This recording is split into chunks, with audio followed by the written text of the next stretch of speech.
Hey everybody, this is Andy, aka Love Retro BTW, across Twitter, Instagram, and Twitch. I do a podcast every Saturday called Cafe BTW, a morning gaming podcast, a retrospective look at the wonderful world of retro gaming, from interviews to guests. Join us every Saturday, like a Saturday morning cartoon, starting at 8 a.m., 11 a.m. Eastern. Also, if you're on Twitter, please join the brand new retro gaming community, a place to share, connect, and show your love for the retro gaming community. All the links are down below. And remember, enjoy the Gamers Week podcast.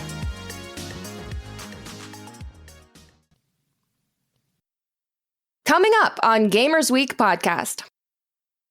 I guess that's a concept that the world has, is that video games are something that you're supposed to mature out of.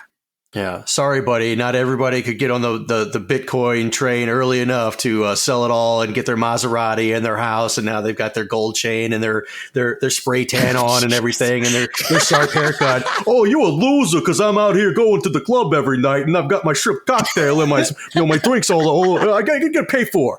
Shut up, Jesus. I wish you would talk like that all the time. There was character development. There was drama. I liked that. God. Very good. And scene.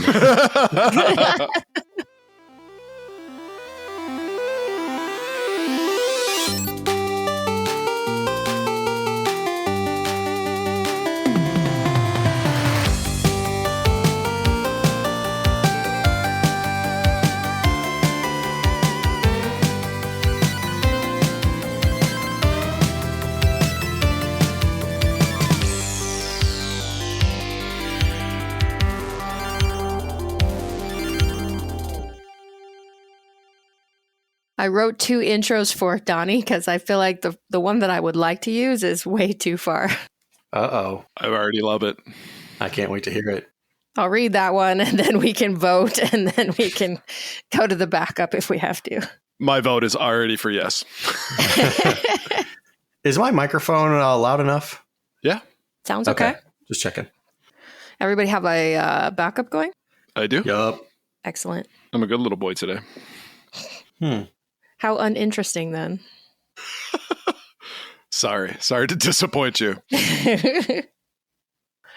Welcome to Gamers Week podcast. Like the name says, we analyze the best, worst, and weirdest headlines of the past week in the video game industry. This is episode 46, and today is Wednesday, November 2nd, 2022. Thanks, everyone, for tuning in. My name is Blue Williams, and I'll be your host for this evening. But I have with me my 2 co-hosts. My first co-host is a man whose hands were made for handling meatballs. And my second co-host likes his pumpkins like he likes his prom dates smashed. I was like, okay, which one's mine? Which one's mine? I didn't have anything to do with meatballs recently. Oh, that you know of. Too much? Too far? No. I liked it. I thought it was okay. What was the other one? Because now I'm curious. Yeah. My second co-host has been politely instructed to stop asking Billy Corgan if he wants to hang out. Nice. I like that one too. Save that for another time. I'm just full of great ideas. Full of something. Anyways, please say hello to Ryan Payne, aka Retro Game Brews, and the one and only Donnie G. Hello. Hello. How did those meatballs turn out? They turned out just fine, thank you. You just got to take care of them, you know? Right. Treat them gently. Yeah, pat them down. Yep. They come from a Schweddy family recipe. No one can resist them. All right, before we get started, we want to make a special shout out to the folks over in Council Bluffs, Iowa, who have downloaded our most recent episode 50 times. We don't really know what's going on over there in Council Bluffs, but we definitely appreciate you folks. Love you, Council Bluffs. Like I said, we're going to get bumper stickers made that says, the podcast I love is big in Council Bluffs, Iowa. Now, will that ask people, or will that beg the question of what podcast do they love, or will it send people to Council Bluffs, Iowa? I don't want to misdirect the traffic. No, I mean, they go to Council Bluffs. They say, hey, what's the best podcast? And then they're like, oh, of course, Gamers Week. So, okay. Of course. Of course. We're helping the tourism. Yeah, it's a symbiotic relationship. Indeed. Symbiotic relationship. All right, let's get the show started with our reviews, reactions, and requests. Clayman says, top 10 hardest levels, my ass. The kids need to play more NES. Yes, they do. Simon Ashtier says, after listening to the scandalous and incendiary opinion, it's just a dog. I hope next week's very important poll is all about video game good dogs. You might have already run that question, but I think that speaker just needs their nose rubbed in how much people adore dogs. And along those same lines, Zach Huge Thanks says, hashtag cancel Donnie.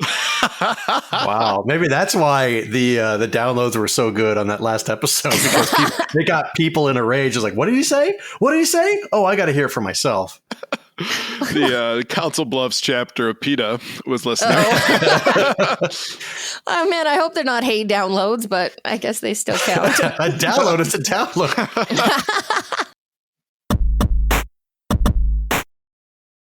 All right, and now it's time for the...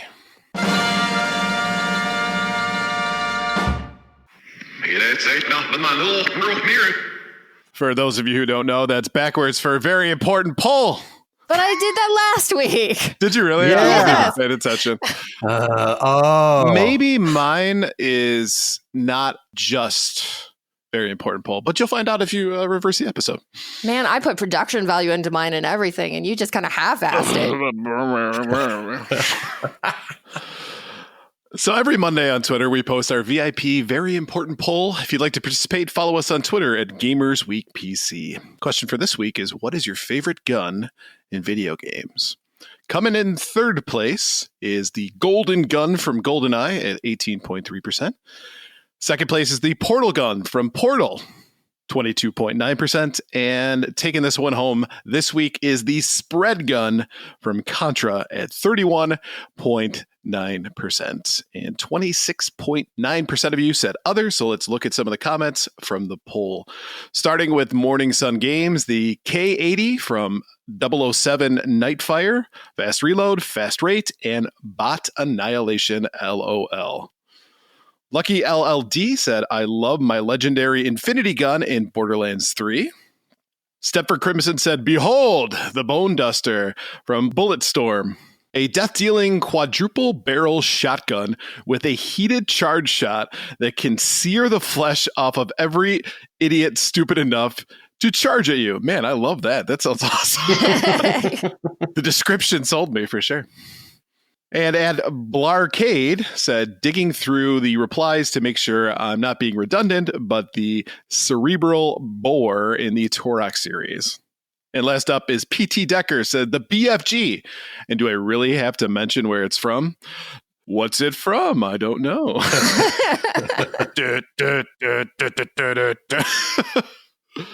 So taking a look here, guys. Donnie, we'll start with you. What was your choice for this week?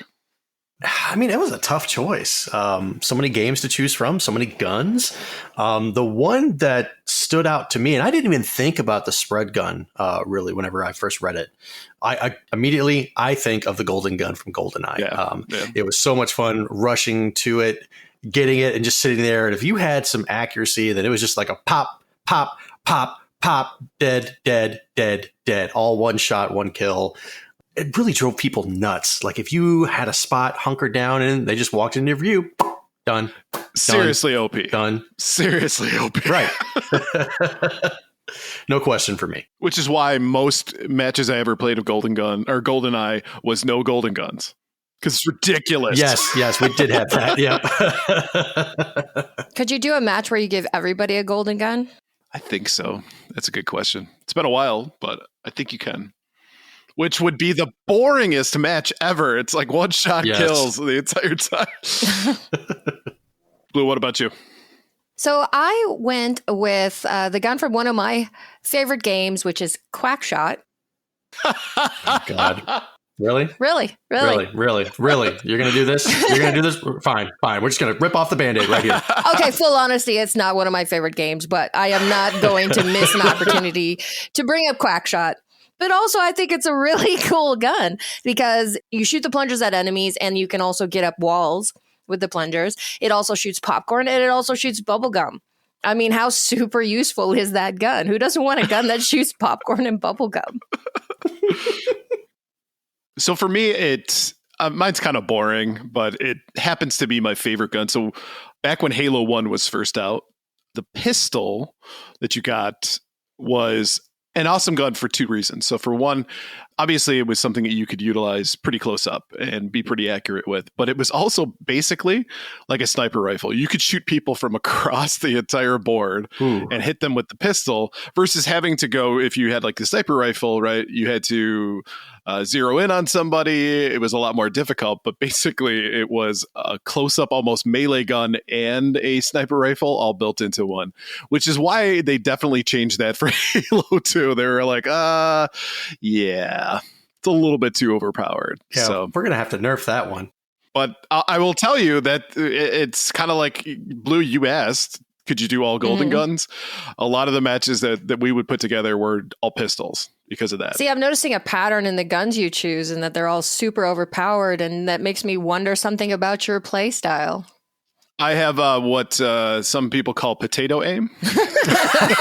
Davy aim, okay. Yes, exactly. Now, the thing about this, the time it would take for them to like nerf something, and sometimes those older games, like if they wanted to do a patch, it wasn't feasible. Right. You couldn't. One of the things that, I kind of think about was there was a gun in Modern Warfare 2 whenever it first came out. No, sorry, not Modern Warfare 2. The original Modern Warfare came out. It was just super overpowered. It basically, I think it might have been the M16. If you shot one round burst on somebody in multiplayer, it was like an instant kill. Wow. And it took them so long to actually nerf that because of, the patches. They just weren't as prevalent as they were now, where it's like every time you log in, oh, there's an update. There's an update. Something's changed. Which has its own problems. Yeah, exactly. I got to say, though, if you spent all your time on the M16 in Modern Warfare and then they changed it, that would have been a huge kick in the That teaches you to be well-rounded. There it is, right? Variety is a spice of life. You're not wrong. Indeed. All right, let's take a look at our patron shout-outs. We couldn't do what we do without the help of our gorgeous patrons. Here are the generous folks supporting Gamers Week on Patreon. Princess Kitty Mew Mew, Rai Rai's secret best friend, Mega Retro Man, Gamatroid, Emo-esque, Bill Tucker, Ryebread's #1 fan, Fruitcake's #1 stan, Ducks with Thick Thighs, The Wizard of Zardoz, Clayman71, Great Saiyaman 81, B&T Zillaguy, Geek With That, Crunchy Kong, Sheriff Snacks, Frank Grande, JNL Game, Love Retro BTW, Steven Sand, Ramboski, Terry Kinnair, Ducks in Disguise, Jim and Colleen, Games with Coffee, WPGH, the Red Ox PDX family, including Shannon and Luke, Zach Huge Thanks, and Random Retro Dude.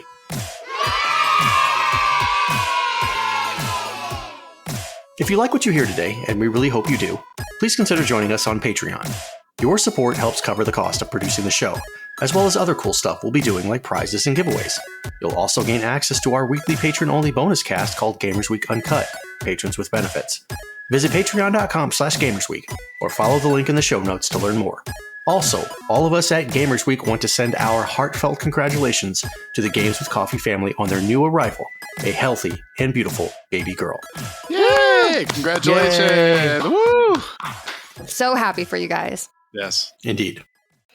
All right, let's move on to our headline segment, which is, of course, proudly sponsored by the Retro Game Club podcast. It's a fantastic, family-friendly retro gaming podcast. In each episode, Rob and Hugh pick 2 games to play and discuss, as well as news, interviews, and other topics. Right now, they want to hear your thoughts on Grand Theft Auto Vice City in honor of the game's 20th anniversary. Send your answers to email at retrogameclub.net or follow the link in the show notes. And last week we talked a little bit about why Donnie loves Vice City, but what about you, Ryebread?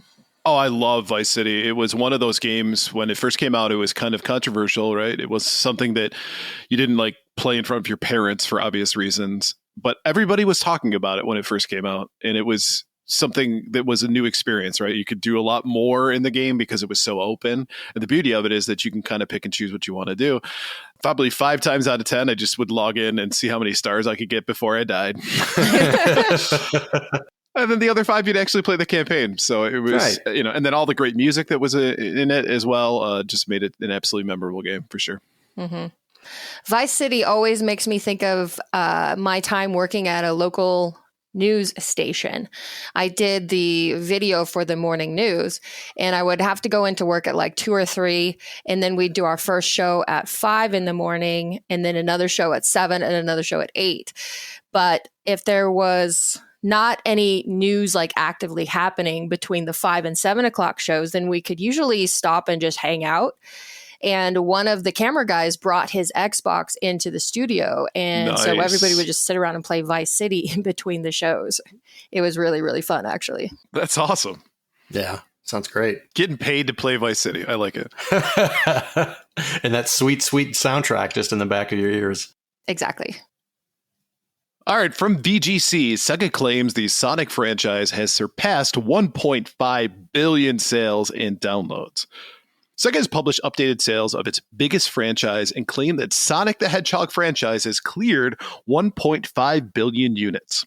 While the franchise sold well at the peak of its powers in the 90s and continued to have a strong following despite disappointing commercial and critical reception of some titles in the 2000s, the explosion of the mobile market has taken the Sonic franchise to new heights. Since 2013, Sega has released Sonic Dash, Sonic Runners, Sonic Dash 2, Sonic Boom, and Sonic Runners Adventures on mobile.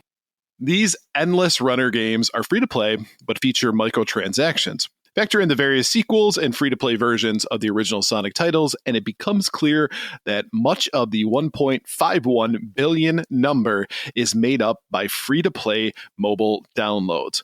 While Sega has rarely released any firm data on the sales of the series' premier games, it did claim last year that during its 2021 fiscal year, Mario and Sonic at the Olympic Games in Tokyo 2020, Sonic Team Racing, Sonic Mania, and Sonic Generations had combined to sell 4.4 million units. Sonic's next big budget adventure, Sonic Frontiers, is planned to release on November 8th, 2022 on Xbox Series X and S, Xbox One, PlayStation 5, PlayStation 4, Switch, and PC. That's just in a couple days here. Yes, it is. Hooray for Sonic? I don't know. That thing has been a constant juggling act.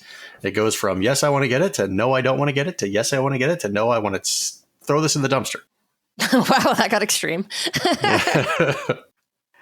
So, if you're a Sonic fan, this has got to be like bittersweet news, right? Right. 1.5 billion is a very impressive number, but to hear that much of it comes from free-to-play, mobile, microtransactions, I mean, that's got to hurt. Like the article kind of mentions, back in the 90s, at the height of Sonic's powers, Sonic was the only one in the whole of the video game industry that could even put a dent in Mario. And if I remember correctly, at one point even had the majority of the market share. Now, if you look at it that way, I mean, they mentioned these 4 Sonic, their premium titles, which is Mario and Sonic at the Olympic Games in Tokyo 2020, Team Sonic Racing, Sonic Mania, and Sonic Generations had combined to sell over 4.4 million units. That's roughly 1.1 million units each, right? But if you look at comparable Mario titles, like Mario 3D World and Bowser's Fury sold over 6 million copies. Right. Or Mario Odyssey sold almost 24 million copies. So, I mean, Sonic, it just has a tiny little drop in the bucket to what Mario continues to put out to this day. But maybe Sonic has found it, or maybe Sega, has found its niche. They've released some bad games in the Sonic franchise, but because they're so popular on mobile, that it's making up for it. I'm not advocating for mobile release games because I think they're trash, especially the whole free runner thing where that's been done to death. I remember seeing a free runner game at Dave & Buster's a long time ago. It was like a jungle game. And then they just, every single franchise, you have the Minions from Despicable Me. You have Mario has a free running game. Now Sonic has a free running game. Honestly, though, the one thing that I think has led to this 1.5 billion in sales units is that Sonic itself has a lot of nostalgia for people, especially back in the day. And it's one of those game characters that is synonymous with video games. There's very few characters that can actually say that. I mean, Mario, Doom Guy, Pac-Man, Zelda. I think there's more iconic characters than you're letting on. But what I'm saying is that the average person who does not play games probably knows who Sonic is. Okay. I'm going to say the average person who does not play video games doesn't know who Doom Guy is. I mean, we all have our theories. I'm thinking of my parents. My parents in their 60s. I could show them a picture of Pac-Man and they'd say, that's Pac-Man. They would recognize Mario. They would recognize Donkey Kong. I think they would probably recognize Sonic, though they may not know his name. What about Bayonetta? No. No? Okay. Just checking. Though that would be an interesting conversation. So I didn't really stick with Sonic. Like I played the 2D Sonic platformers later in life, but I didn't stick with the franchise when it transitioned into 3D platformers and other types of games. And you're definitely not alone with that based off of the sales numbers. Well, and that's my big question is why was Mario able to succeed and maintain these numbers and this longevity where Sonic was not? And having not played those games, I can't say, from personal experience where I feel that Sonic went wrong. I think one of the things that Sonic was, at least he represented in the 90s, was the Toad character. He's the only Toad character to come out of the 90s that people still have some love for. I mean, Bubsy, what's his name? Bubsy has his fans. There was a flood of those types of characters to kind of, almost ride the coattails of Sonic in a way. So being first probably helped that one too. But nonetheless, I think for a lot of people is still stuck in that 90s framework, right? Where Mario it's not, he doesn't have a lot of attitude. He's genuinely most of the time a good guy. I guess kids nowadays probably just wouldn't get like the Toad, like it's still stuck in that 90s framework, right? Is it though? Because this Sonic movie did super well and not just among people our age. And maybe that means that's why there's a resurgence of Sonic or interest in Sonic is because it's maybe, everything is cyclical, right? As far as generational things go. So maybe he's making the comeback because the kids today suck just like we did in the 90s. If you're a member of Gen Z listening to this, we appreciate that you're here and we value you. Yeah, it's not you, it's us. Pretty much, right? We are curmudgeons and we're okay with that. All right, from NME, Square Enix focusing on hit global titles, air quotes, due to Japan's aging population. Ooh. Square Enix says it needs to focus on hit global titles due to Japan's aging population and invest in blockchain, according to its 2022 annual report. Released earlier this week, Square Enix's annual report said that the company needs to revamp its studio portfolio because achieving major growth in the game industry is difficult now for companies that compete primarily in the Japanese market, given its graying demographics. Earlier this year, it was reported that Japan has one of the highest proportions of older persons in the world, while last month it was confirmed that over 75s account for over 15% of the country's population, a record high. In other words, the Japanese market is no longer sufficient for achieving a level of earnings that enables us to recoup our development investment and generate a profit. And we, therefore, need to approach our development efforts based on the assumption that we've had to succeed in the global market, stated the report. The report went on to talk about how the company has identified AI, the cloud, and blockchain as focus investments, with the report stating that the blockchain domain is our most important focus. Earlier this year, Square Enix said it wanted to develop blockchain games and entertainment products. But the company's president, Yasuke Matsuda, said it's still too early to consider making Dragon Quest and Final Fantasy blockchain games. So I don't really get this article. It's focusing on hit global titles due to Japan. What does that mean? Like, oh, we need to focus on making global hits. Okay. Just like everybody else. Right. Yeah, just basically.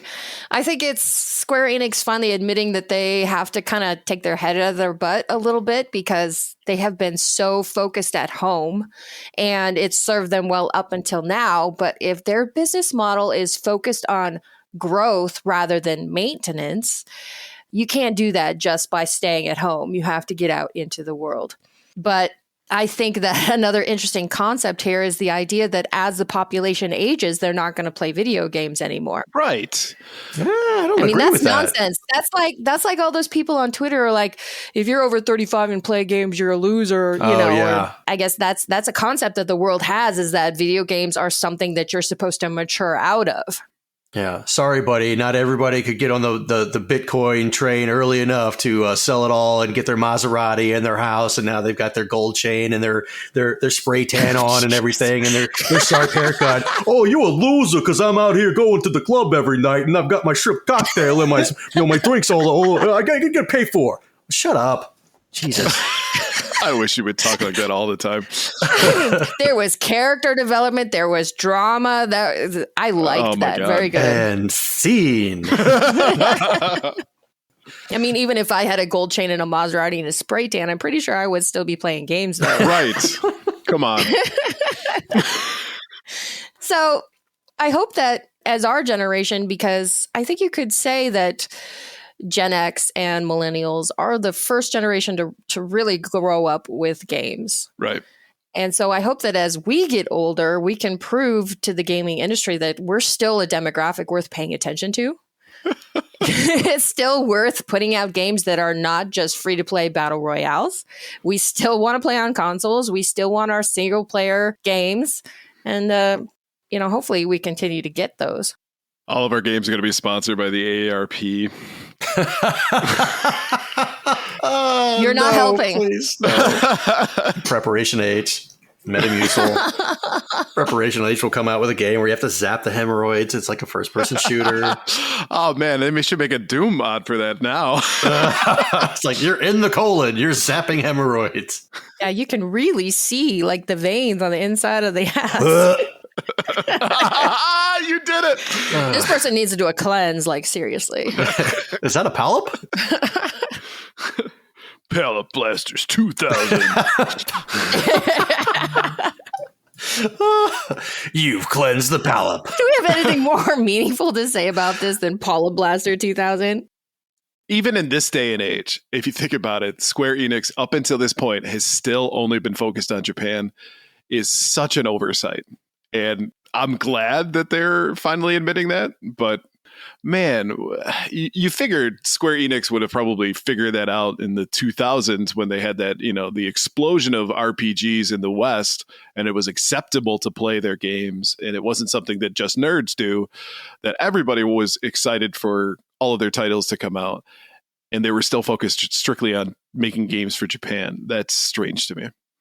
And I guess what I'm wondering about is if they're going to try to start making games for Western audiences, what is their concept of what Western audiences want? It's the Donnie guy, the Maserati. Like, hey man, forget about it. When I'm not at the club, I want to play like I'm going to the club. I want to pick up a bunch of chicks. I want to take them back in my Ferrari. I want to go to the boom, boom, boom, and that's what I want to play. Leisure Shoot Larry 2K22. There you go. I just say though, like dating sims are hugely popular in Japan, so maybe they're already doing that. I mean, Kojima already thinks that Americans only play shooters, so That's probably not a great sign. Oh, that's just because nobody liked Death Stranding. I really did not. It's a masterpiece. You just don't get it. Right. I just You're don't right. get it. I am very stupid. Where have I heard that before?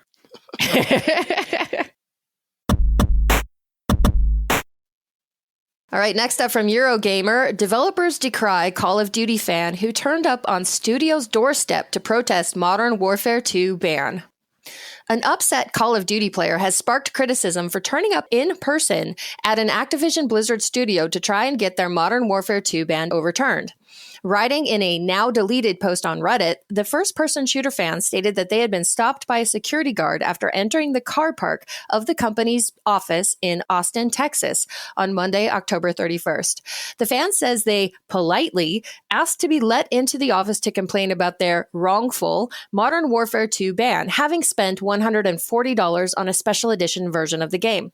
The fan was refused entry and told to wait for customer support to resolve the issue. Putting aside the fact that Activision Blizzard's Texas office is largely devoted to games like Overwatch and Diablo rather than Call of Duty, numerous game devs have strongly criticized the fans' decision to turn up on the studio's doorstep and seek entry at all. Do not individually take up vigilante campaigns against customer service employees. They have nothing to do with your account ban. Actually, go yourself if you're cheering this behavior on, said Jessica Gonzalez, founder of the Activision Blizzard workers group A Better ABK. Gonzalez continued, "We had threats all the time. Blizzard campus had a guy at our gate threatening to kill our employees." Asper producer Jacob Garcia said in response, "These employees are getting like $15 an hour and still can't afford the rent they split with 3 other people. Please don't visit game devs in their offices. It doesn't help, and we fear for our safety."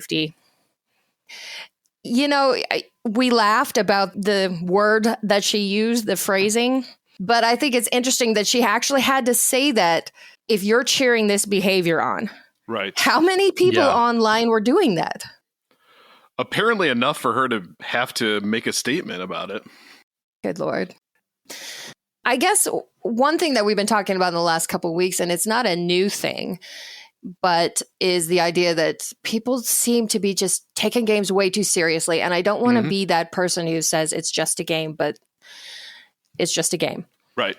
It's not worth ganging up and joining a Twitter mob to attack other people online. It's not worth showing up at offices and scaring the pants off of people. And it's not worth fighting all day online about. They're just games. We're just here to have fun. Yeah, they're just games. They're just opinions. Don't take them too seriously. I'd like to find out why this guy was banned in Modern Warfare 2. If you're going to get banned, you've done something. Right. Okay. Right. The off chance that you've just happened to have been banned for some obscure reason that like maybe it is a glitch. That's like a less than 1%. You did something. And now you're trying to talk to somebody about getting it lifted, whatever. This is not the way to go about this. And it kind of stinks of entitlement as well. Having spent $140 on a special edition version of the game, he feels he's been wrongfully banned. If you're spending extra money to get a special edition of a game, that doesn't give you carte blanche to be a jerk or do something that cheating in the game and still be able to get away with it. Right. It's a certain level of entitlement that comes really with anything when somebody spends money. Oh, I've got a ticket to a sporting event. I'm entitled to do this. I can go over to this section. No, you can't. It states in the rules. I'm entitled to get drunk and fight people. Some sporting events, that's part of the tradition. But I can sympathize with the idea that the Activision Blizzard customer service response would be lackluster at best. I can completely sympathize with the idea that you had perhaps already appealed your ban and gotten nowhere. But that's just the cost of doing business with big companies. Mm-hmm. Right or wrong, you have to understand that when you voluntarily give these companies money to interact with their products, that's just simply the risk that you take. Do we wish it was better? Yes, we all do wish it was better. We wish it was easier to get good customer service from great big companies, whether it's Activision Blizzard or the freaking phone company or your internet service provider, whatever. It shouldn't have to be impossible every single time you want to get the attention of a big company. But it is. And the nice thing about video games is you don't have to give them your money. So if you don't want to deal with Activision Blizzard's customer service and all the hoops that they may or may not have you jump through, you don't have to buy the game. But I want to play this game. And it's not like, we saw bans happening on YouTube and Twitter for like DMCA claims that were retroactive and that kind of thing. Like, this is not that. To clarify, this is somebody, like I think Donnie, you pointed out, somebody doing something wrong and not expecting the consequences that would come from it. Right. And if I'm wrong, then I'd like to speak to this user personally. If you're a listener of the podcast, if you'd like to voice your story on what happened, please reach out to me. Let me know. I'm at Donnie G Retro on Twitter. You can DM me. You can tell me your story and we can talk about it. I'd like to know more. Do you really want to let this person in on you? Because they have this thing where they might show up places. I'm quote unquote prepared if they want to try that. Donnie hasn't doxed himself yet, so he's all right. All right, next up from Games Radar, Sega's 3 million live-action erotic thriller has been preserved and made playable online. Yes. Gaming historians have uncovered and published prototype versions of the Sacred Pools, Sega's multi-million-dollar live-action erotic thriller. If you haven't heard of the Sacred Pools, you're certainly not alone. The project was developed at Segasoft, a U.S. Sega subsidiary established to create games that could be aimed at adult audiences and released across multiple platforms, including PC and PlayStation. The game publicly debuted at E3 1996, long after players have come to realize that full-motion video games were generally pretty miserable. Shut your mouth, Games Radar. You shut your mouth. After a shameful response from the press, it quickly shuffled into obscurity and was never seen again. Early promotional videos leaned heavily on the revealing costumes worn by the women in the cast, and magazines of the era started calling it an erotic thriller that presaged Sega's journey into adult games. The reality, of course, is that Sacred Pools is about as sexy as the infamous Night Trap. Daddy, they're calling your number all over this, Yes, which is to say, not sexy at all. There's no nudity, and at least not beyond the strategically obscured nude women on the cover art, and the game seems to play basically like any FMB adventure game. Game had a budget of nearly $3 million, pretty astonishing price tag for the era, and it does at least have nice production design, depending on your tolerance for unmitigated camp in your sci-fi and fantasy.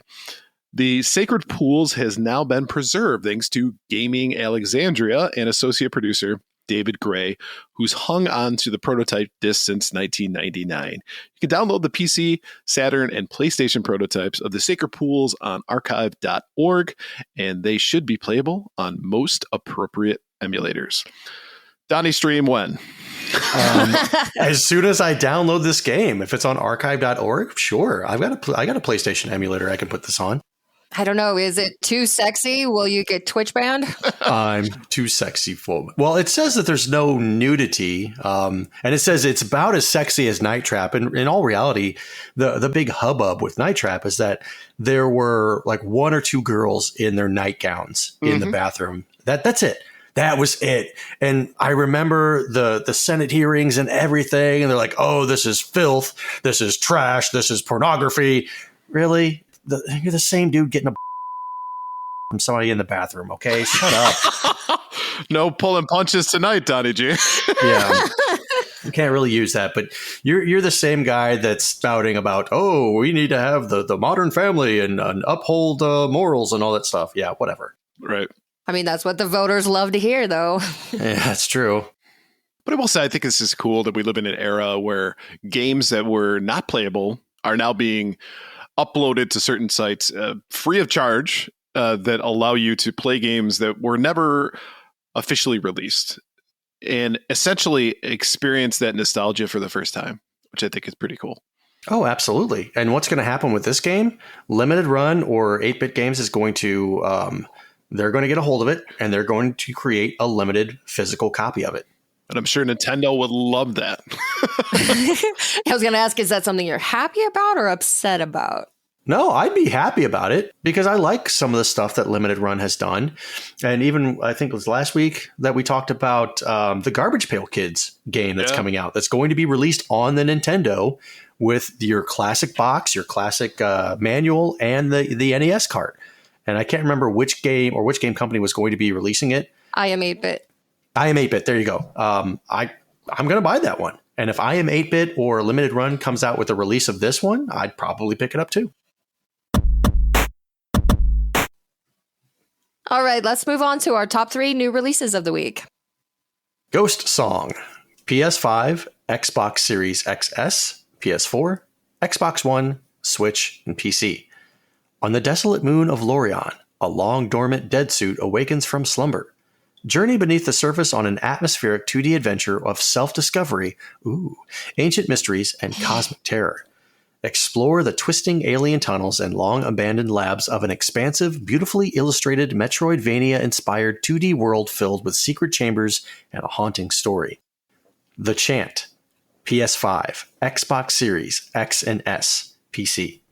A single-player, third-person horror action-adventure game set on a remote island spiritual retreat. A peaceful weekend soon turns to dread after a group chant opens the gloom, a psychedelic dimension of terror that feeds off negative energy. Interact with a recurring cast of characters, untangle the complex history of the island, and witness terrifying revelations about the cosmos. Only you can fight off the creatures, reason with the survivors, and unravel the legacy of a cult from the 1970s to reverse the ritual. And that definition definitely seems like it belongs in the 70s with PCP and psychedelics and mushrooms. Wow. Hopefully that's not the ending of the story, because Yeah, that would be kind of anticlimactic. Harvestella, Switch and PC. Harvestella is an all-new life simulation RPG from Square Enix! Lead a life of self-sufficiency with your vibrant house as a base and cooperate with allies to overcome various threats. Grow fruit, vegetables, and crops in your fields to either sell or use as crafting materials. Overcome battles by switching seamlessly between jobs during combat, including the fighter, adept with swift sword techniques, the Shadow Walker, which deals critical wounds with twin blades, or the mage, specializing in magic attacks, or the clerk who rings up your vegetables, really quickly, or your customer service rep who bans you. So, based on the descriptions that we have, Blue, what's your choice this week? Not gonna go with Harvestella, though. It is a pretty looking game, and it's nice to see Square Enix continuing to at least do some RPG entries. This life simulations are not my thing. Ghost Song, obviously, it's Metroidvania, which I love, and I've actually heard really good things about it. So that's one that I'm definitely interested in checking out. The sleeper for me this week is The Chant. I didn't really know much about it before putting together these notes, but single player third person horror games are rare. And so if this is one of them, I kind of want to check it out. The description seems like it may be a little bit cheesy. I don't know. The Gloom doesn't sound like a very scary name, but I'd be willing to give it a try and see if it could actually scare me. The Gloom sounds like it belongs in Never Ending Story. Yeah, Yes. something like that. Ryan, what's your choice for this week? So I'm not going to go with Final Fantasy Stardew Valley. Touche. But yeah, Ghost Song seems pretty interesting. I think with the You chant, hate Metroidvanias. you're right, I do. So this may be I won't get any of them. The chant, I think that the ending is probably just going to be that they hand him a smartphone with Twitter on it because it feeds off negative energy, and that's just the way you're going to feed it for the rest of time. And you're right. I was in until it said Metroidvania inspired. So yeah, I guess I would say I'm not going to put my stamp of need on any of these three, unfortunately. Okay. And, like we talked about before, you don't have to pick one. If none of them tickle your fancy, then pass them on up. Although you could expand the number of things that tickle you. Go outside your tickle circle, as it were. Phrasing, I think. What about you, Donnie? Ghost Song, based on what I'm seeing, looks aesthetically beautiful. It does. I agree. I'm okay with Metroidvania games, so I think I'll give this one a try. The Chant, I still, based on some of the screenshots, yes, it's a horror game. That's right up my alley. Third person, okay. I don't know. I don't know if I'll be into the story. So we'll have to see. I'd say I'm leaning more towards Ghost Song. All right, let's move on to our main topic of the week. Xbox boss Phil Spencer Drink. Drink. Xbox boss. Xbox boss. Hang on, I need another drink then. Stop it, Donnie. Phil Spencer gave several interviews this week, and his quotes have fueled much of the world's recent gaming news. Here's a roundup of Xbox headlines. From GameSpot, Xbox loses as much as $200 on every Xbox it sells, Phil Spencer says. According to Microsoft Gaming CEO Phil Spencer, Microsoft loses as much as $200 on every Xbox it sells. Speaking at a recent Wall Street Journal Tech Live event, Spencer explained, consoles as a business model in the overall scope of gaming is fairly small relative to the places people play. Consoles evolved to a business model much different from phones, where consoles are actually sold at a loss in the market. So when somebody goes and they buy an Xbox at their local retailer, we're subsidizing that purchase somewhere between $100 and $200 with the expectation that we will recoup that investment over time through accessory sales and storefront. It's been known for some time that consoles are loss leaders, but this is among the first times that an executive at a console producer is putting a specific dollar amount to the extent of that cost. The Xbox being sold for a loss is not a surprise. Selling hardware for a loss and making up the difference has been the strategy from Microsoft and Sony for multiple console generations. As part of the Apple versus Epic court case, Microsoft revealed that it has never made a profit selling Xbox hardware dating back to the original Xbox. Nintendo is a rare example, as it claims to sell the Nintendo Switch for a profit. Even though Microsoft loses money on every Xbox it sells, Xbox made more money in the past 3 months than in any previous Q1 in the company's 20-year history. Wow. Okay, so you've never made a profit on an Xbox, but you're making it up with peripherals and stuff. That amazes me going back to the original Xbox. How are they recouping their money there from? Because it wasn't the games. Yeah, I thought it was the games. Yeah, for the most part, I think it is probably the games, especially for digital. They've got to make money hand over fist with digital sales. But chances are there's every Xbox owner, they're going to say, okay, that person's going to average purchasing 10 games. If we're making a profit of whatever, $30 or $40 on each game, that eventually will pay for itself. And then, of course, you got to buy a second controller. You got to buy the headset for it. So they're banking on all of those things that are much cheaper to produce than the Xbox is. Because, the Xbox, actually really every modern console besides the Switch is utilizing probably the most up-to-date technology in that system, at least that's available to them and that they can mass produce. It's not like a PC, but it's getting close, right? Mm-hmm. Where Nintendo is always like, whatever, just throw some stuff in there. Like, we don't care as long as it works, right? Yeah.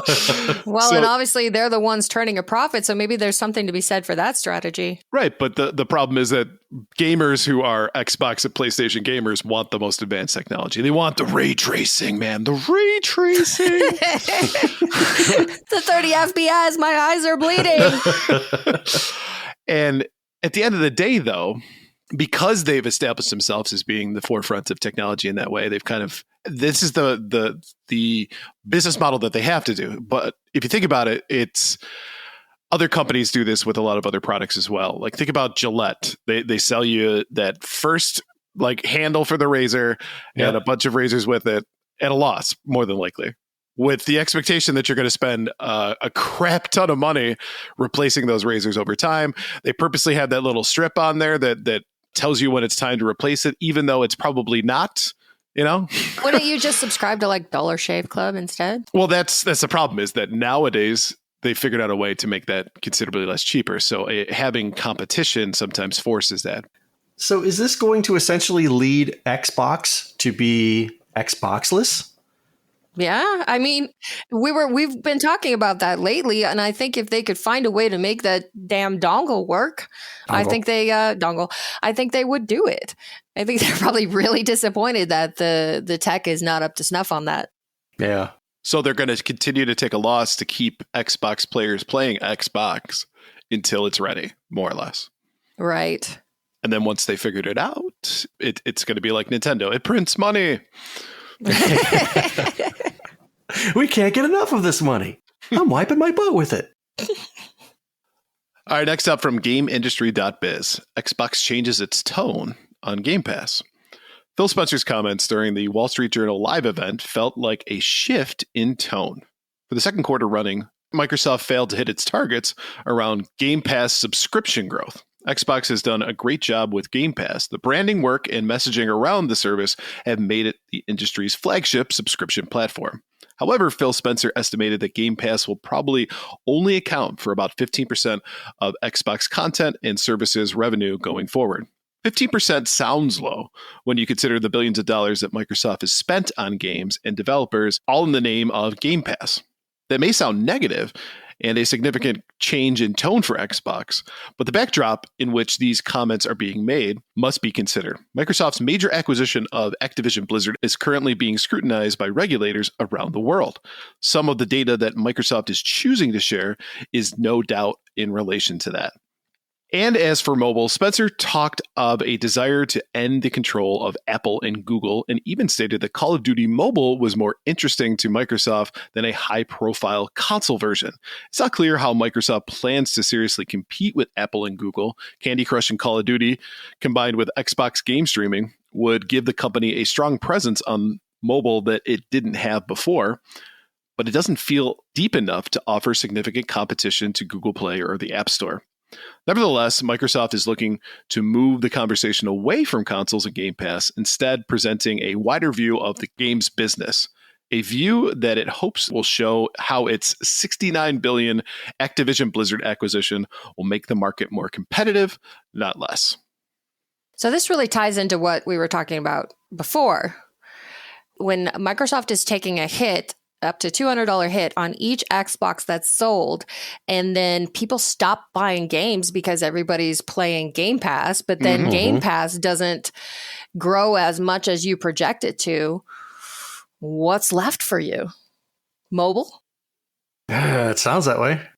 And mobile's a much cheaper alternative to a console, let's be honest, because they're already buying the equipment for other things. So all you got to do is make an app store and present the games.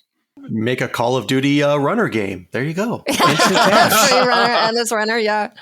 Well, I mean, I know that there are people who play Call of Duty on mobile professionally. I know that those people are out there, but I guess I wonder, does the average Call of Duty player, when they hear about Call of Duty Mobile, do they care? Do they get excited about that? If they have an X amount of dollars that they want to spend on microtransactions, are they really interested in putting it into the mobile Call of Duty? Probably not. But there is a market of people who want that. To them, having to take a loss on every console you sell and then have Game Pass not do well, they have to subsidize that revenue some other way. And mobile seems the cheap and easy option, especially considering most mobile games are designed to be addictive and force players to buy microtransactions just to be competitive. Yep. Sorry, you've spent all of your spins or whatever this day. You gotta come back tomorrow, unless you give us $5 and you can have a couple more spins today. Or you can get $100 and have as many spins as you want for the next 2 weeks. Oh my God, bro, you're blowing my mind. I hate mobile games. I hate them so much. I know. And they're crappy, and the controls suck and everything. Right. It's just not a great gaming experience, but there are plenty of people out there that just don't care. I guess not. I mean, I have tried my share of mobile games. Like, I like time management games. Mm-hmm. And those are a really great, just like mindless time killer. And the thing that makes me crazy and why I stopped playing mobile games is because they design the games in such a way that it doesn't matter how good you are. Right. It's not skill. Yeah, if you don't buy the thing, you can't progress in the game. And to me, that's not a game. Like, that does not meet the definition of the game. If your skill is not rewarded, what is the point? And it just kind of blows my mind that this stuff continues to be popular. And I realize that I sound very old right now. To me, the most concerning thing about the Microsoft acquisition of Activision Blizzard should not, well, I mean, the potential for monopoly is certainly concerning. But if you're a Call of Duty fan or a fan of any of the Activision Blizzard IP, to hear that Microsoft is more interested in making mobile games than they are in making traditional console and PC versions, I mean, that should scare the shit out of you. Indeed. But I think one of the things that you run into is that maybe Game Pass for them, even though it sold a lot of Xboxes and sold a lot of Microsoft accounts, maybe it wasn't exactly the best business decision for them long term. Probably not. The consequences of our actions. Oh. Surprise. And you'd hate to see that would have like an impact long term on Xbox, you know. Well, and it may not. They've had a certain business model for the last 20 years, which is sell the consoles at a loss and then count on everything else. And the next 20 years may be determined by how well they're able to adapt to a new business model. Right. I mean, they tried with the Game Pass. That is definitely a new business model for them. Yeah. Mm-hmm. But if it's not generating revenue, they're going to go the way of, and I hate to say this because I know I'm going to get a lot of hate, but going the way of Sega. Hey, Sega just announced 1.5 billion Sonic sales. Yeah. So, I mean, They're looking at you with their gold rings and gold necklaces and their gold cups full of champagne. They're like, what are you talking and their about here? Maseratis and spray tans. So in 20 years, we can have a whole bunch of like, Spartan racing and Spartan, 2D platformers so that they can cash in on their one IP that still sells. Ooh. Oh, was that too close? Eating that horse into the ground.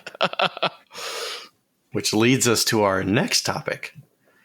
From VGC, Phil Spencer acknowledges it's been too long since Xbox's last big first-party game.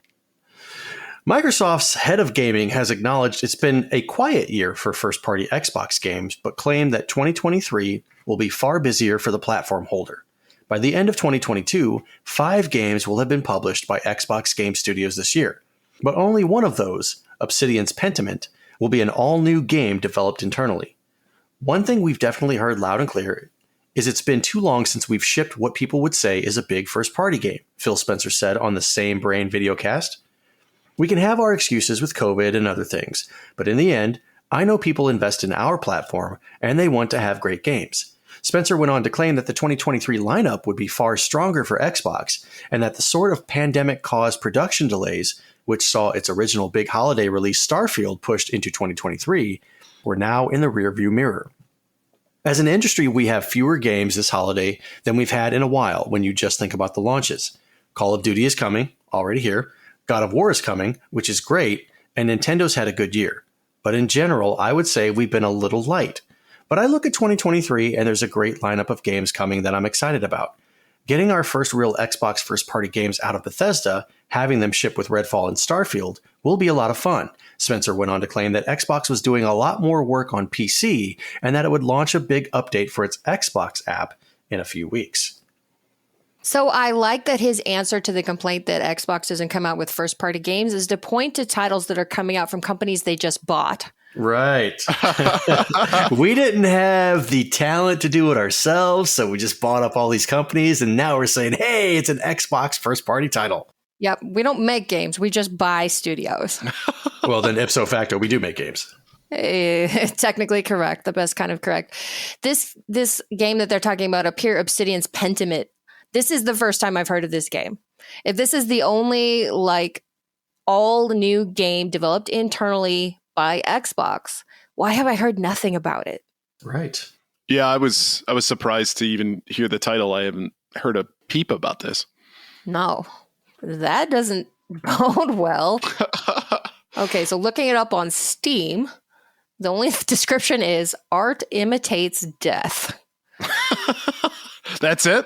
Okay, from Obsidian, this game is a historical mystery narrative-driven game that focuses on character development, heavily stylized art, and choice-driven storytelling in the early 16th century Germany. Oh, okay, I get it. This is the one that looks like it's designed like an old scroll.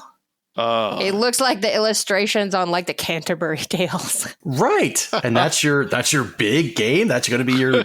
Have you ever wanted to play the Bayou Tapestry? Well, guess what? We got the game for you.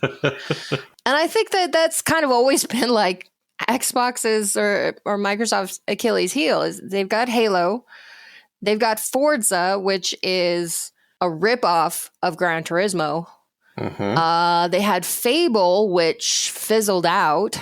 They're trying to bring that back. What else do they have? I mean, if you want to list PlayStation exclusives, PlayStation first party titles, you could go on and on and on. But what does Xbox have? I was just trying to rack my brain for that. I mean, you actually named more than I could just off the top of my head. So. I named three. Three. Mine was Halo, Forza, and that was it. So it begs the question, what is Microsoft even doing in this market or in this industry? You have a console that takes a $200 loss. Your Game Pass doesn't really meet expectations, and you don't have any first-party games. Well, it does kind of fit with what we've been talking about the last few weeks, right? The commoditization of games being their business model. And I guess they're coming into a point where their company's in flux. The changing landscape of the video game industry to free to play, to microtransactions, to streaming is hitting them probably like it's hitting all the other companies, like it's hitting PlayStation and Nintendo. It's just because Microsoft has insisted on the commoditization business model, it's just hitting them a little harder. You know what would make me happy is if Microsoft sold its Xbox division to Sega. Oh. Are you sure? You know what Sega's into now? They want blockchain and NFTs. You want to just hand them Xbox? A platter like, here, go ahead and drive Xbox into the ground. I will say this, though. They would help Donnie's prophecy come true. So. Yes, I've only got 8 weeks left or something. Yeah. Sega, you better put a move on stuff. Yeah, I think you're going to lose this bet, Donnie. Sorry. There's still hope. There's always hope. I'm an optimist.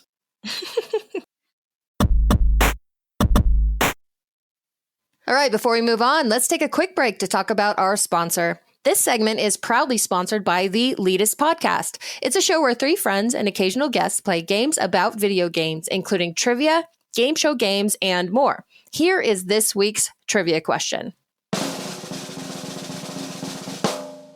In 1997, Aki Maita and Akihiro Yokoi won the Ig Nobel Prize in Economics for their development of what popular gaming device that took the world by storm? Tune into the Leadist Podcast this Wednesday to hear the answer. You can find the Leadist on your favorite podcast platform, and we'll also have their links in the show notes. I'm pretty sure it's redacted. You are correct, sir. Yes. Is that a gaming device? I guess. Of course it is. did have games. It definitely did. So you had to...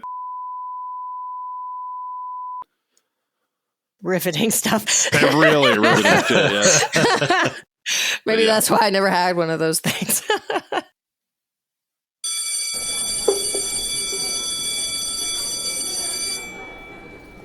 All right, students, take your seats. Today is going to be a little bit of a different foray into Professor Ryebread. I had a pretty exciting experience this past weekend by getting a chance to go to the Rochester Museum of Play and get a backstage tour.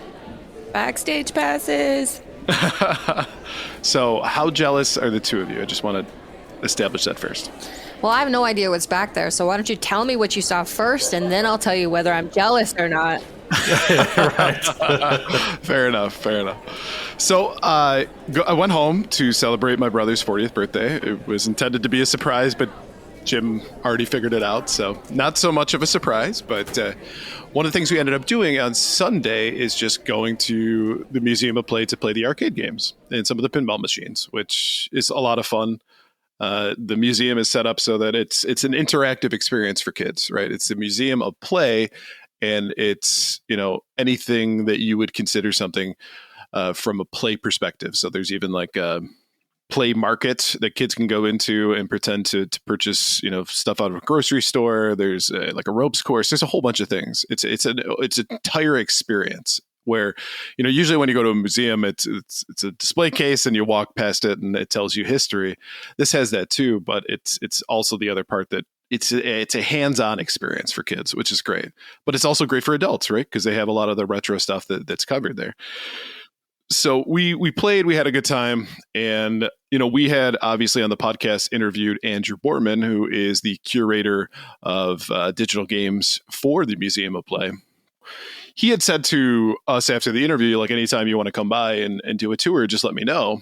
And it was on Sunday, so I figured, yeah, probably is not in the office. But Shannon, my wife, she was like, why don't you just email him, see if he'd be available, because you're going to be there until Tuesday. It's like, that's not a bad idea. So sent him off an email and a Twitter message, and like noon comes around, and I hadn't quite like gotten up for the day and hadn't showered yet, but I get an email at like 12:05. It says, hey, yeah, I'm going to be available till 2:00. So quick shower, jump in the car, get down there by like 12:30. So we were rushing, and I got a chance to meet Andrew at the door, and he ended up taking me back into kind of their storage area. Now, what's interesting about the Museum of Play is that only a small percentage of what's out in the actual museum is what they have in stock. Basically, behind the scenes, they are donated a lot of really, really cool video game history items, anywhere between just games themselves to upwards of they have an award from the video game awards from I think it was for Halo is the most anticipated game of the year. That's sitting back there. They've got games that haven't been released that are certain prototypes. So what Andrew did is he walked me back through there, and when you first get into the warehouse, immediately as you walk in, it's arcade games as far as the eye can see. Are they plugged in and working? No, they're not. So they're kind of sitting in storage. I know, it would be great, right? But Andrew kind of alluded to me that, if he needs to research a game, they can certainly do that. They can make that happen, if you will.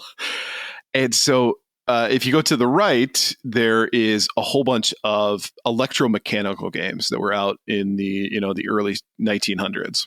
And some of the stuff they have there is just extremely interesting. For example, they've got this punching game that is similar to the ones that you see in arcades now, but it's like the first version of that, right? They've got a lot of almost like games you would find on the boardwalk. If you were walking down like a tourist town, and this was the thing that you were going to steal your quarters because, you brought a date with you to show off, your strength, or there's the love meter, that kind of stuff. That's Can I have a Maserati with my spray tan? I'll show you how hard exactly. But when you get into more of the arcade stuff, there's a lot of really interesting, unique items. So, for example, they have a Wizard of War prototype that is the only one in existence. And it's not Wizard of War, it's some other name to it. I'll have to look it up. But they also have prototypes for like the game Tubin, which is hugely popular. Ooh. They've got unreleased arcade games there as well that a few of them actually say services on it. So one of them is for the Atari Services Division. It's a really plain arcade itself.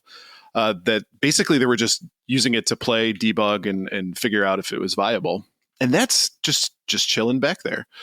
And obviously, a lot of that stuff they can't bring out to the showroom floor because, again, it's an interactive experience. So, kind of getting their hands on that. But the other thing that I thought was interesting, too, is that across the far end of the wall of just that one warehouse, it's a filing system similar to what you would expect to see out of like an archives or something like that, where the filing cabinets are on like a roll thing, and then they separate so that they can have more room back there. And the one thing that he showed me was the Japanese video games aisle. Oh. And it's think about this. It's a complete collection pretty much of Sega Mega Drive, Famicom, N64 disk drive stuff. They've got toys and things from Nintendo as well. So think about stuff pre-video game history. Mm-hmm. That's all there. And if I remember right, he said something along the lines of they have like over 500,000 games, maybe even more than that, that are just in their archives. And what their purpose behind that is to be a place that holds on to this, history when it comes to each one of those games, so that if somebody wants to go back and research something, they can do that. So all they have to do is contact the Museum of Play, say, hey, I'm interested in researching this particular game or this particular genre, and it's going to be there for all time because it's in a museum that's cooled and made it so that the environment is conducive to holding on or saving these things. So they just revealed their secret.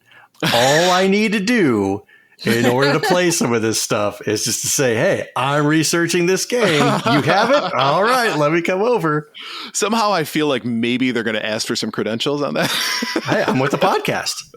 Right. And perhaps that might be a successful way to do it, but I don't think your average Joe is going to be like, hey, I just want to play some games. Research, I mean. Now he'll just go in every week, check out a new game like a library. Yeah, just like Blockbuster all over again. And somehow I feel like somebody would be watching you the entire time with white gloves or something. Yep. You probably don't get to take it home, right? Right, exactly. So you want to play Beat 'em and Eat 'em? Again? This time Yes. I need some alone time with this game. To really get into it, you know what I mean? Yes, sir. But then after we went through all the different things, and the thing is too, it's not just video games back there; it's toys, right? So toys from kind of the early years. They even have two versions. Do you remember the toy Alfie, the robot? No. I'd have to see a picture of it. How is it spelled? Alfie. Alfie robots. Yes, I do. Yes. So it's like a white robot, and they've got. Sorry, what was that robot noise? And they've got a couple of versions of that, and some of them are like prototypes for it too, which is super, super cool. It's awesome. So it's all of that. And really the museum started off as kind of like a doll exhibit for the owner who collected millions of dollars. I bet that's a creepy place when the lights are off. Yeah. And I remember going as a kid and not being very interested in it because all it was dolls. But they've transformed this place into just something that's so amazingly cool. And what's kind of on the future for them, which I love, is the fact that they're expanding out that video game exhibit. It's been so popular for them that what they're going to do is they're adding on a whole entire building. They're building it right now that's going to contain I don't know if it's 100%, but a large majority of it is going to be dedicated strictly to video games. In fact, they've got like a timeline that's going to be, 80 to 100 feet long that you can kind of see the progression of video games throughout time, which is just, for me, especially somebody who loves gaming history, that's huge. All right.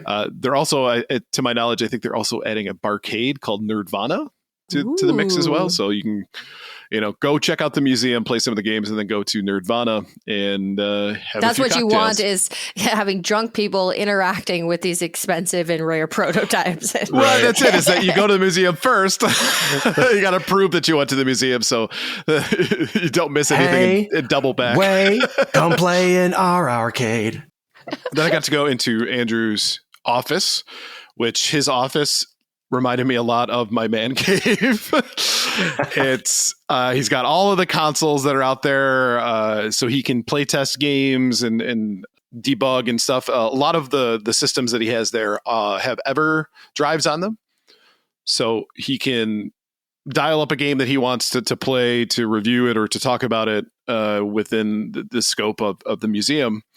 And it's funny, looking at all of the consoles that he has, I felt so inadequate.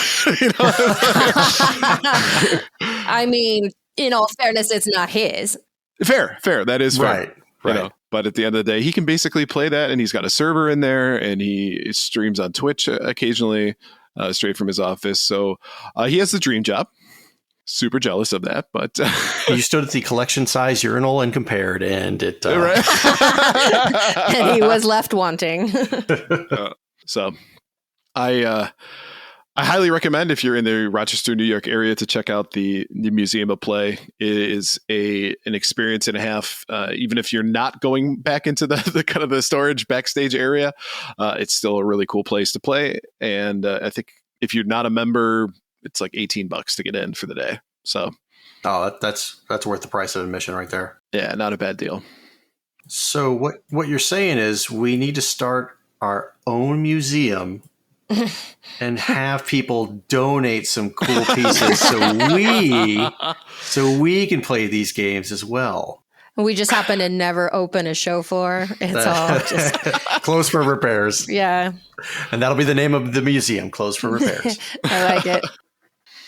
Well, that was my experience, for the weekend, and super glad I got a chance to do it. I've wanted to do it for a while, so happy I did. And if you are interested in seeing any of the pictures, I posted them on Twitter. So definitely check those out. And we'll also leave a link in the show notes if you didn't happen to catch the episode where we interviewed Andrew Borman, where he told us about the museum. So we'll leave a link to that in the show notes, and you can check that out when you're done here. Excellent. All right, let's go ahead and wrap up the show. Thank you for listening to episode 46 of Gamers Week podcast. And a big thank you to the Retro Game Club podcast, the Elitist podcast, and Love Retro BTW for sponsoring this episode. Don't forget to check out their links in the show notes. If you want to connect with Gamers Week, follow us on Twitter at GamersWeekPC, email us at gamersweekpodcast@gmail.com, visit our merch store at gamers-week-podcast.creator-spring.com, or if you want to do it the easy way, follow the link in the show notes. Join us on Patreon at patreon.com/gamersweek. And finally, since you made it all the way to the end of this episode, please leave us a rating and a review to let us know how we did. We really do value your feedback. And while you're there, consider subscribing on iTunes, Spotify, or your podcast platform of choice. That's it for us tonight. Thanks everybody for tuning in, and we will see you next week. See you next week. Get you on the flip side. With your gold chain and your fake tan. I gotta go to the club, and get my groove on. Somehow I see your dancing being really, really, really corny. Okay, guys, I'm gonna do the sprinkler. Check it out. I'm doing the lawnmower here.